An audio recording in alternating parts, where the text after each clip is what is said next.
They are very responsible. ఈ cinema మేము తీయలేము వద్దు బాబు అంటే నేను చేసేది లేదు, బలవంతం పెట్టేది లేదు.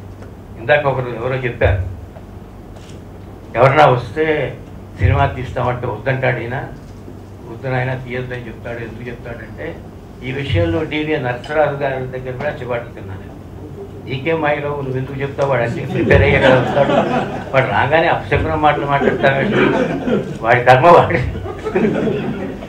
వాడు వస్తుంటే వద్దు నువ్వు దీంతో నీకు డబ్బు రాదు, నువ్వు అవిరాదు ఇవిరాదు అంటావేంటి నువ్వు, వాడికి తెలియదే ఆ మాత్రం, వాడికి తెలియదా వెజిటేరియన్ హోటల్కి వస్తున్నాము నీకు చికెన్ అడగకూడదని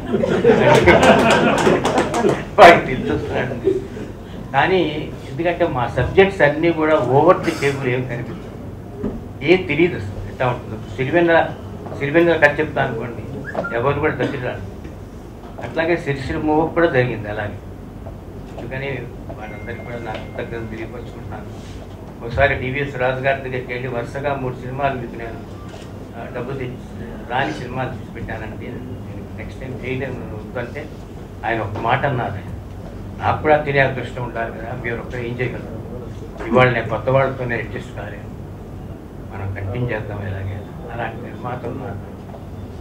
నాగేశ్వరరావు కూడా ఏనాడు నన్ను పేరు పెట్టి పిలవలేదు, ఇప్పుడు డైరెక్టర్ గారు. అలాంటి నిర్మాతలు అందరూ ఉన్నారు కాబట్టే అలాంటి మంచి మంచి సినిమాలు మేము తీయగలిగాం. అలాగే Please subscribe. Please do subscribe. Please subscribe. Please subscribe. Please subscribe to our YouTube channel.